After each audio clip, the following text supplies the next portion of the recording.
Je ne sais pas comment des gens montent dans ces voitures, ils ne savent même pas conduire, quoi. Ils m'emmerdent aux Invalides, sur l'esplanade. Ils me les brisent, voilà. Ils ont l'impression de posséder la rue, qu'objectivement, c'est un vrai problème. Vous les avez sans doute déjà vus, avec leurs couleurs rouge, jaune, leurs chiffres sur la carrosserie, leurs moteurs qui vrombissent très fort. Ces voitures de luxe, on parle là de Ferrari, Lamborghini, Porsche, que l'on peut louer à la demi-heure pour 89, 100 euros. Quand on aborde ces loueurs de voitures, on est effectivement dans quelque chose qui est à la frontière entre la vente à la sauvette et la location légale. Il est fini, après tiré.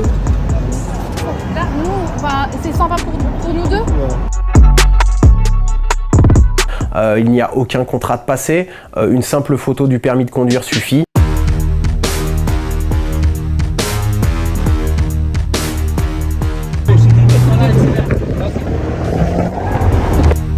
Juste on appuie, c'est vrai que c'est dingue de sentir la puissance du truc quand même. On ne sait pas vraiment si on peut appuyer, ne pas appuyer, et on se dit que quelque part, en termes de sécurité, ça peut poser un réel problème.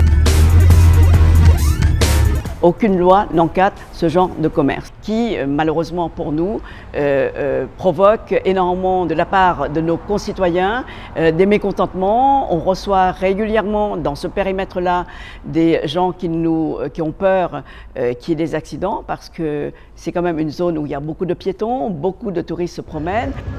Ils passent à une vitesse pas possible. Ça devrait être interdit, sincèrement. Il y a des circuits en dehors de Paris qui vont faire là.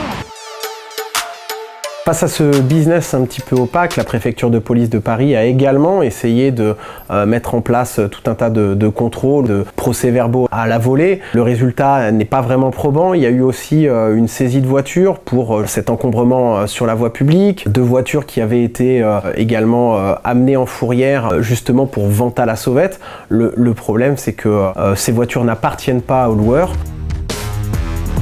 La majorité des plaques d'immatriculation ne sont pas des plaques françaises, donc ce sont des voitures qui sont certainement louées à l'étranger, sans nommer en Allemagne, parce qu'elles sont pratiquement toutes immatriculées en Allemagne. Donc il y a un commerce, il y a un trafic. Ils n'ont pas d'agence sur rue, vous voyez, ils changent régulièrement déjà de gérant, donc c'est très difficile d'encadrer donc ce genre de commerce. On ne peut pratiquement rien faire.